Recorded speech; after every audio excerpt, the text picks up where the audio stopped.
types of gamma cameras which are being used. This is another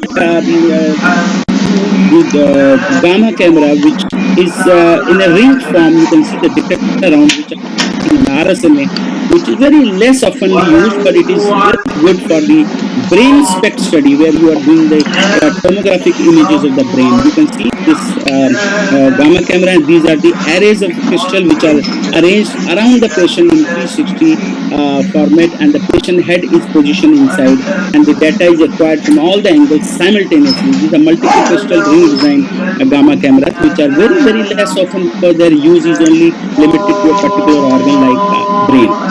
Now, these were the gamma camera design. Now it comes in gamma camera that the detector design, detector technology. We conventionally gamma, we have a sodium iodide crystal which are very, very heavy, and they have a advantage of that you can have larger field of view gamma camera like 50 to 40 centimeter depth, 40 centimeter, but they're very heavy. Each crystal is around 150 kg. So gamma camera is also very heavy, from 1 quintal to 2 quintals. Whereas this current generation gamma cameras which are coming, which are very costly, which have a detector systems which are very, very small in the size of 20 to 20 centimeters, very, very small detectors, and they have very small crystals of the size of few millimeter, maybe 3 to 4 millimeter size, pixel size detectors. They are very small detectors. They are lighter, portable, faster acquisition, and high resolution. And both for energy resolution is very high. And they are very light, 25 kg total detector weight, and total gamma camera becomes 135. And this solid state detector, so semiconductor detector, is made of cadmium zinc telluride. It is a very costly, but it gives very faster image acquisition, sharp image, good energy resolution, and they are frequently used for specific organ imaging like breast or cardiac spect. You can see this. This is a breast gamma camera. Very small CT mammography is being done. It is used in this gamma camera crystal is used a solid state detector like CJD crystal, which I have described this. This is another type of camera, the D-spec, where this is the detector system, fixed angle, where the detector is solid state, which is stationary, has multiple pinhole collimators, and it is just focused. Patient is nicely sitting on the chair, and this detector system is focused over the heart, over the chest of the patient, and the image finishes within 3 minutes because very high resolution, faster acquisition, high sensitivity crystals, which gives you very crisp images within 3 minutes. This is a new technology, and it is many hospitals now acquiring it. They have a high cardiac spec volume, so they are going for these systems. Now we comes to another technology which is called hybrid technology, spect-ct. Now, if you see in this image, you see conventional gamma camera. This is a conventional gamma camera gantry, and these are the two detectors, anterior detector and posterior detector. And the posterior part of this system has a dedicated CT scan. You can see this pictogram here. This is a CT scan, and this is the gantry of a gamma camera, which is placed on in tandem on a single platform, and this is the bed which moves within the gantry, and you can acquire the spec data and CT data. Spec data is acquired in conventional manner because these are conventional sodium crystals, very large detectors, and then you take tomographic images and then CT, and they get fused together, and this is called spect-ct, which is many hospitals now are acquiring. Gives you both information of function as well as morphology. Here come another type of CT scan. This is the conventional image, and this is the solid state detector spect camera, which you can see. This is C-shaped detector, very placed here, and this is the CT diagnostic CT solid state detectors. Gives you advantage which I have told before: faster acquisition, very good high resolution image, high sensitivity image, along with the CT, very good images. Now this image acquired on the spect-ct, the myocardial perfusion spect image, you can acquire the spec data as well as the CT coronary angio data in the single machine, and you can see there is a circumflex artery, the RC artery showing a block, the same area is showing perfusion defect. So you can have both the morphological coronary artery information on the CT data. You can acquire the CT coronary angiography as well as myocardial perfusion spec scan on the hybrid spect-ct scanner. Now comes to very commonly used our workforce of nuclear medicine department, which is now at many departments. The PET studies are done more than the gamma camera studies. That this has become a paradigm shift in nuclear medicine departments. Now the PET-CT scanner has revolutionized the oncology imaging and cardiac and brain. You can see this is also like a hybrid imaging here. A CT diagnostic CT scan and diagnostic PET scan is being placed in series in a tandem, and the data is acquired first CT and then PET. You can see here acquisition. This is a sketch of a PET CT.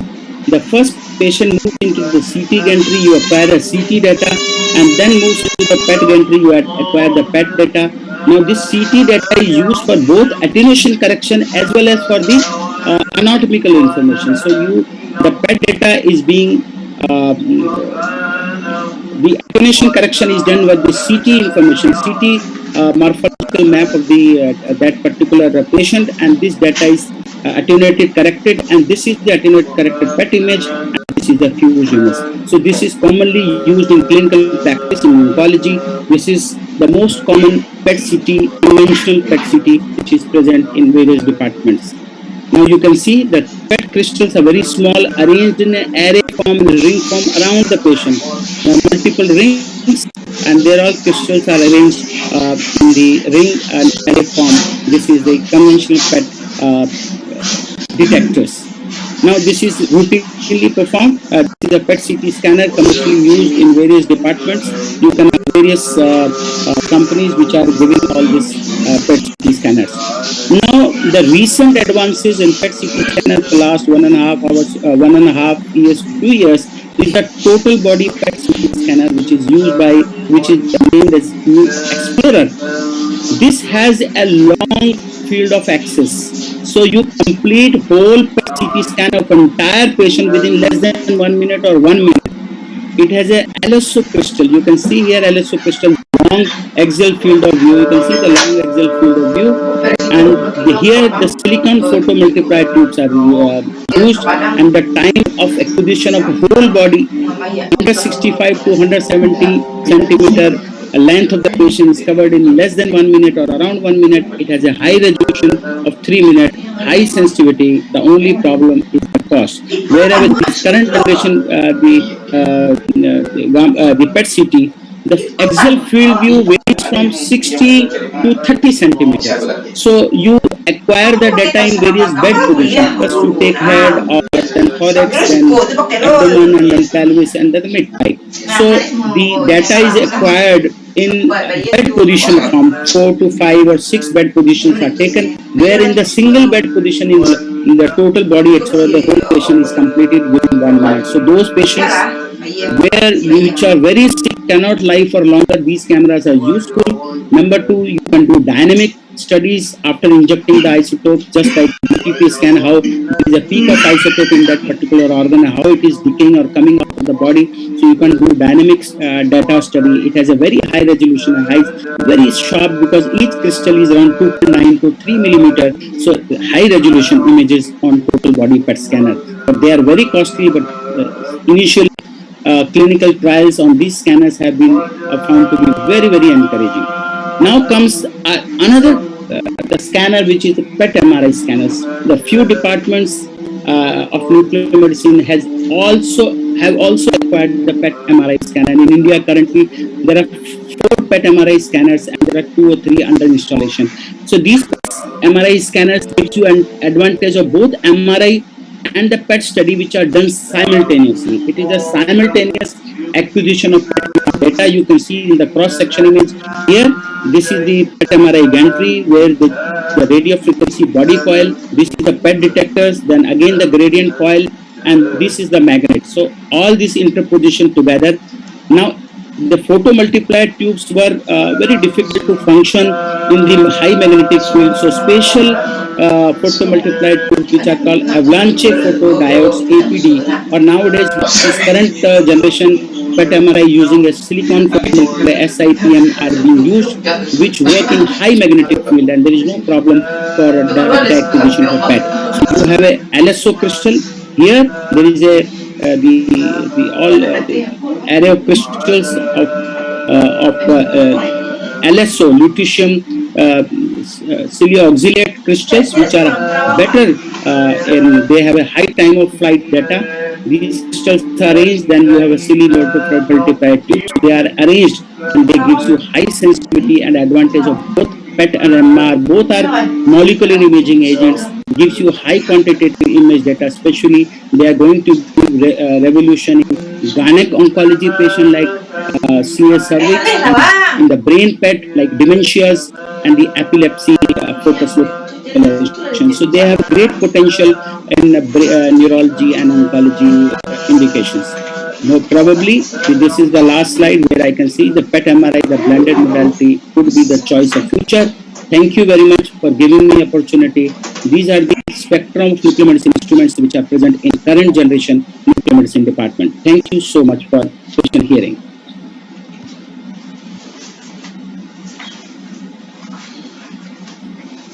Over to you.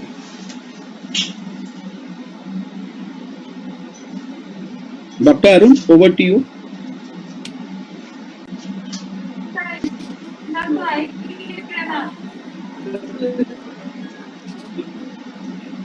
Thank you so much, sir, for such a wonderful talk. Now I think we have with us Dr. Subhash Chandkurega ji. I think he has some issue with time, so he wants to complete it first. So is it okay, Dr. Anshu? You can please.